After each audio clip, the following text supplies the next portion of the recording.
Hello students, हमारा topic है शिव संहिता। जैसे हम हठियों के ग्रंथों की बात कही तो इसमें एक ग्रंथ आता है शिव संहिता। इसके जो लेखक हैं वो अज्ञात माने गए हैं कि किसने यह लिखा, इसके प्रणेता कौन है, इसके बारे में जानकारी नहीं है। लेकिन ये हठियों के सिद्धांतों की बात यह ग्रंथ करता है। तो इसमें 5 पटल हैं, अर्थात 5 अध्याय हैं और 641 श्लोक हैं। जो प्रथम पटल है या प्रथम अध्याय है उसमें लय योग का वर्णन है, दूसरे में तत्व ज्ञान की बात है, तीसरे में नाड़ियों का वर्णन, तीसरे में प्राण, चतुर्थ में साधना की अवस्थाएं, घट परिचय जो भी 4 अवस्था है उनके बारे में, और पंचम में साधक के प्रकार और उनकी योग्यताओं के बारे में बताया गया है। तो जो प्रथम पटल है, प्रथम पटल में लय योग, लय योग का मतलब है कि किसी के साथ मिल जाना, 2 चीज़ों का एक हो जाना। जैसे माना योग के संदर्भ में आत्मा का परमात्मा में लय हो जाना, एक हो जाना, मिल जाना, ये लय योग है। तो ये कहा गया है कि इस संसार में जो भी सत्य है वह शिव है, और जो प्रतीत होने वाला जो भी हमें प्रतीत होता है वो सारा भ्रम है, माया है। तो यह सत्य है कि हम सत्य के निकट पहले तो हम बहुत कम होते हैं, और होते भी हैं तो फिर हमारा उस पर विश्वास भी कम होता है। तो इसलिए ये हमें जो भी दिख रहा है, ये ग्रंथ कहता है कि हमें जो कुछ भी इस इंद्रियों के द्वारा जो भी हमें दिख रहा है या हम जो भी अनुभव कर रहे हैं, ये भ्रम है, ये माया है, ये सत्य नहीं है। सत्य शिव है। उस तक पहुंचने के लिए साधना का मार्ग अपनाना पड़ेगा। आत्मज्ञान की प्राप्ति के लिए उस तक पहुंचने के लिए अलग अलग हमको क्रियाएं करनी पड़ेंगी, अलग अलग अभ्यास करने पड़ेंगे। तो ये ग्रंथ बताता है कि आत्मज्ञान के द्वारा ही उस तत्व को प्राप्त किया जा सकता है। तो यहाँ यह ग्रंथ बताता है कि मोक्ष प्राप्ति में या उस तत्व को प्राप्त करने के अलग अलग जो नियम हैं या अलग अलग मान्यताएं हैं वो सबकी अलग अलग है। कोई कहता है कि अगर दान दें और परोपकार करें तो उस तत्व की प्राप्ति हो सकती है, उस परम तत्व की प्राप्ति हो सकती है। कोई कहते हैं कि गृहस्थ धर्म का सही तरह से पालन हो, जो अतिथि हैं उनका सम्मान हो। तो अलग अलग हैं, अलग अलग मान्यताएं हैं। तो किस किस ढंग से कौन से कार्य करने से साधनाएं में आगे बढ़ा जा सकता है, कौन सा कार्य करने से साधना से पीछे हटा जा सकता है। तो सबके अलग अलग नियम मान्यताएं हैं। लेकिन इसके बाद भी ये कहा गया है कि जो उस तक पहुंचने का मार्ग है, उस तत्व तक जो पहुंचने का मार्ग है वो योग ही है। दान करें, पुण्य करें, जप करें, कर्मकांड करें, कुछ भी करें भले ही, वो एक सीमा तक वो भी सहयोगी बनते हैं। लेकिन जो उस तत्व तक पहुंचाने का महत्वपूर्ण जो मार्ग है, जो साधन है, वह योग है। जैसे घेरण संहिता में भी हमने पढ़ा था कि योग के बराबर कोई दूसरी शक्ति नहीं है, योग से बढ़कर कोई शक्ति नहीं है। तो योग में ऐसी शक्ति है जो वास्तव में व्यक्ति के शरीर मन को कायाकल्प करने में सहायक होती है। तो इसलिए अलग अलग मान्यताएं हैं, उनको हम नकार नहीं सकते हैं। लेकिन जो सबसे उच्च कोटि का जो साधन है, जो सर्वश्रेष्ठ साधन है, उसको योग को ही माना गया है, या योग मार्ग को ही सबसे अच्छा साधन माना गया है। ये माना गया है कि कर्म के 2 प्रकार हैं, निषिद्ध कर्म और विधि वाक्य कर्म। कर्म का सामान्य अर्थ है क्रिया करना। हम बिना क्रिया किए हुए, बिना कर्म किए हुए हम नहीं रह सकते। भले ही हम फिजिकली बैठे रहें, कोई व्यक्ति भले ही निकम्मा बैठे रहे, लेकिन वो फिजिकली कार्य नहीं कर रहा है, लेकिन वो मेंटली कार्य कर रहा है। गीता में भी कहा गया है कि बिना कर्म के कोई भी व्यक्ति नहीं रह सकता है। जब हम भोजन करेंगे तो कर्म करना पड़ेगा, अपनी दिनचर्याएं करेंगे तो कर्म करना पड़ेगा। तो कर्म आवश्यक है, अपने जीवन यापन के लिए कर्म आवश्यक है, लेकिन उसमें भी कौन से कर्म करने चाहिए, कौन से नहीं करने चाहिए, इसका प्रावधान रखा गया है। तो कर्म 2 प्रकार के हैं, निषिद्ध कर्म और विधि वाक्य कर्म। निषिद्ध कर्म वह हैं जिनको नहीं करना है, जिनके लिए निषेध है। तो वह निषेध में जो व्यक्ति के हित में नहीं है, जो समाज के हित में नहीं है, तो ऐसे कर्मों को निषिद्ध कर्म कहा गया है। दूसरे हैं विधि वाक्य कर्म। विधि में, नियमों में, शास्त्रों में, ग्रंथों में या नीति में जिन कर्मों को मान्यता दी गई है, जिनका निर्देश मिलता है, ऐसे कर्मों को करना।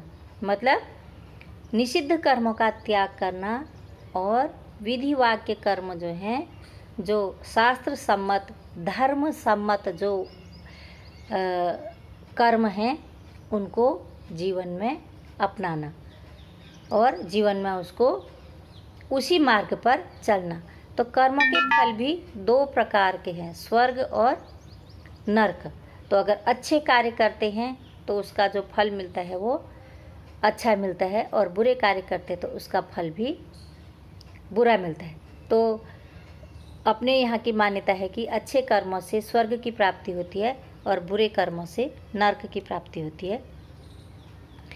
तो सुख चाहने वालों के लिए ये कहा गया है कि जो सुख चाहता है, जो स्वर्ग का मार्ग चाहता है, उसके लिए कर्मों का त्याग करके, निषिद्ध कर्मों का त्याग करके ज्ञान कांड का मार्ग चुनना चाहिए। मतलब ज्ञान योग को महत्व देना चाहिए। ज्ञान योग जो है वो है कि वास्तविक अपनी सत्ता का, तत्व ज्ञान का अनुभव होना, वास्तविक सत्ता का अनुभव होना, वास्तविक सत्य का अनुभव होना, ये ज्ञान कांड है, ज्ञान योग है। तो इसको, इस मार्ग पर चलना। और अज्ञानता से बधा हुआ जीव जब ज्ञान की शरण लेता है तो वह कर्तापन और भोक्तापन से मुक्त होकर के अपने मार्ग में आगे बढ़ता है। सामान्य अवस्था में जो अज्ञानी जीव है, जो माया में बधा हुआ है, जो भ्रम में बधा हुआ है, जो इस अज्ञानीपन के कारण से, वह जो मिथ्या के कारण से जो सही है उसको गलत मान रहा है और गलत को सही मान रहा है, तो वह जीव मैं ही करता हूँ, मैं ही भोगता हूँ, ये उसका भाव रहता है। मतलब कर्म करने वाला भी मैं ही हूँ, भोगने वाला भी मैं ही हूँ, ये सारे भीतर, मतलब कर्तापन, भोक्तापन, मैं ही हूँ, मैं का भाव, अहम का भाव उसके भीतर में रहता है। लेकिन जब वह इस पास से मुक्त होता है, इस बंधन से मुक्त होता है, तो वह अपने स्वरूप को प्राप्त हो जाता है। तो ये अज्ञानता क्या है? ये अज्ञानता भी पास है। पास का मतलब रस्सी। तो मनुष्य क्या है? अज्ञानता के पास से बंधा हुआ है। काम, क्रोध, लोभ, मोह, मद, मात्सर्य, कितने प्रकार के जो नेगेटिव विचारधारा हमारे भीतर है, नेगेटिव व्यवहार है, जो मिथ्या व्यवहार है, वो हमारे पास है, रस्सी है, वो हमें बांध के रखती है। बांध के रखने का मतलब ये है कि वो हमें उससे मुक्त नहीं होने देती है। तो जैसे पशु एक रस्सी से बंधा होता है, तो पशु उसी के जितनी उसकी रस्सी होती है उसी के चारों ओर वो चक्कर लगाता है, उतना ही घूम सकता है। तो जैसे इसी तरह से हमारे जो भीतर जिस पासों से हम बंधे, जिस रस्सियों से हम बंधे हैं, वो रस्सी भी हमें उसी दायरे में घुमाती है। मतलब उसी जो उसकी परिधि होती है उसी में हमको चलाती रहती है, तो हम उससे बाहर नहीं निकल पाते हैं। तो इसलिए जो पास है, उस पासों से मुक्त होना, उस पासों को तोड़ना, और फिर जो शिव है उस शिव से मिलना। तो ये पास से बंधा जो जीव है वह दुखी रहता है और दूसरों के लिए भी दुख देता है या पाप कर्म करता है। तो ऐसे कर्म जो निषिद्ध कर्म हैं वो निषिद्ध कर्म क्या है, वो त्याज्य हैं। अगर इनको साधक छोड़ता है अपने जीवन से तो वह कर्तापन और भोक्तापन से मुक्त होता है और मुक्त होने के बाद वो उस शिवत्व को प्राप्त कर लेता है। तो इसमें सब कुछ भ्रम है, वही जो परम शिव है वो परम शिव ही सत्य है। उसमें लय की बात कही गई कि उसी को प्राप्त करना है, उसी के लिए ही जो विधि वाक्य कर्म है उस पर प्रवृत्त होके उसको प्राप्त किया जा सकता है, उसमें लय हो सकता है, मतलब आत्मा का परमात्मा में लय हो सकता है। दूसरा आता है द्वितीय पटल में है कि जो इस शरीर की रचना है ये रचना कैसे हुई है। तो ये ग्रंथ कहता है कि इस शरीर में द्वीप, सप्तद्वीप, सुमेरु पर्वत, नदी, समुद्र, पर्वत क्षेत्र, ऋषि मुनि, ग्रह, नक्षत्र, पुण्य तीर्थ और देवी देवता, सूर्य और चंद्रमा आदि इसी में हैं। इसी शरीर में 3.5 लाख नाड़ियाँ बताई गई हैं, जिसमें 14 प्रमुख और 3 उससे भी प्रमुख है। तो कहने का मतलब है कि ये शरीर में ही सब कुछ है। साधना के लिए इसलिए जो यहाँ के ऋषि मुनि हैं, यहाँ के जो योगी हैं, उन्होंने शरीर को ही प्रयोगशाला बनाया, क्योंकि इस शरीर में ही सभी कुछ है। जैसे कहा गया है कि जो इस ब्रह्मांड में है उसी इस पिंड में भी है। तो इसलिए अगर इस पिंड को जिसने समझ लिया, जिसने इसका ज्ञान कर लिया, उसने ब्रह्मांड का ज्ञान कर लिया। तो इसलिए ब्रह्मांड के ज्ञान जो है वो इस एक पिंड में हो सकता है। तो ये सरल साधना है। तो इसलिए इस शरीर को पिंड की उपमा दी गई है और पिंड में जो सृष्टि में सभी कुछ जो है वह इस पिंड में है। तो इसलिए सभी कुछ इसी के अंतर्गत है। तो जब ध्यान साधना के द्वारा साधक अपने शरीर को प्रयोगशाला बनाता है तो इसके दर्शन उसको होते हैं।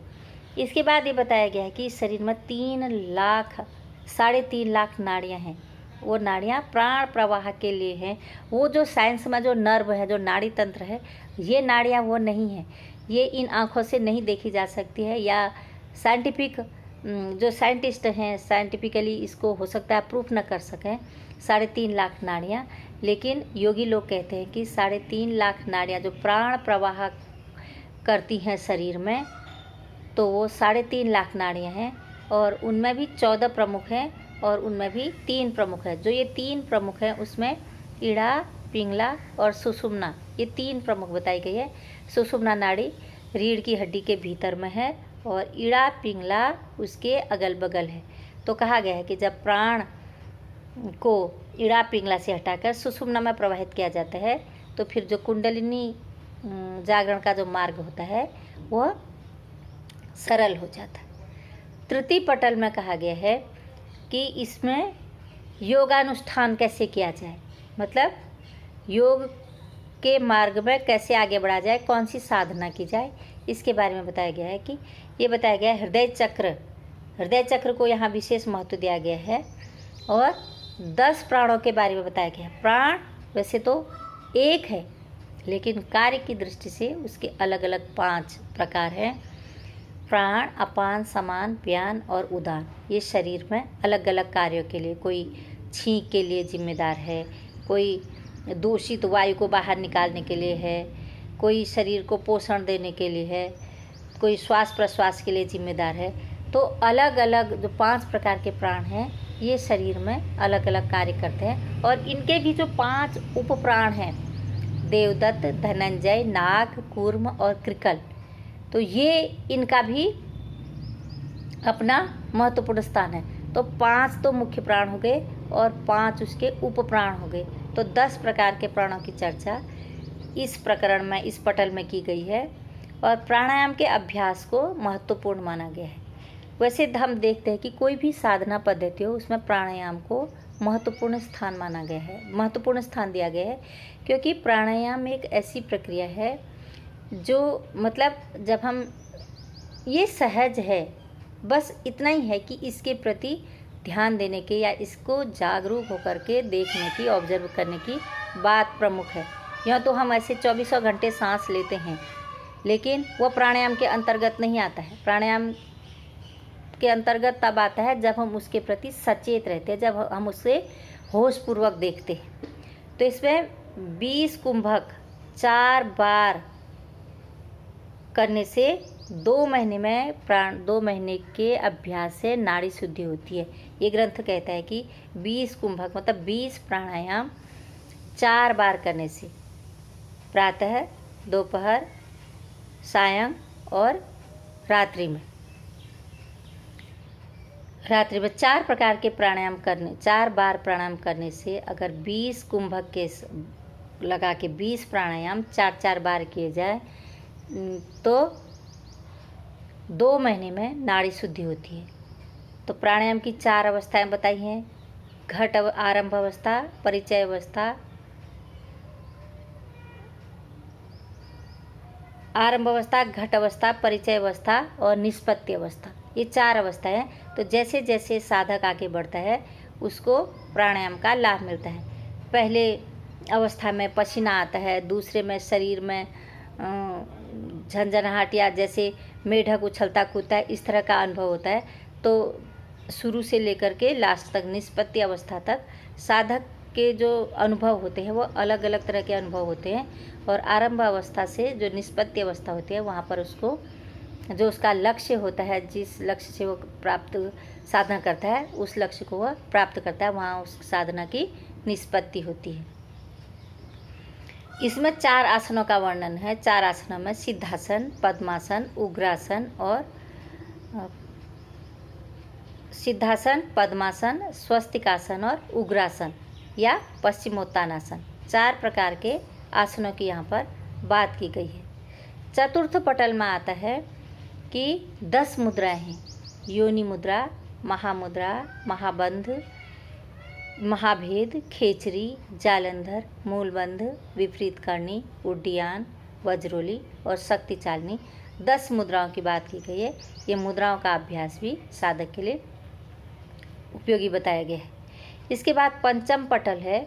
इसमें योग के विघ्न, कि योग के मार्ग में किन चीज़ों का त्याग करना चाहिए, किन चीज़ों का नहीं करना चाहिए। मतलब जो योगी को, साधक को चंचल बनाए, उसकी साधना में जो बाधक बने, उन तत्वों को रोकना और जो उसके साधक है उन तत्वों की ओर बढ़ना। तो इसमें योग के 4 प्रकार बताए हैं: मंत्र योग, हठ योग, लय योग और राजयोग। योग के 4 प्रकार बताए। 4 योग साधना को महत्वपूर्ण माना गया है।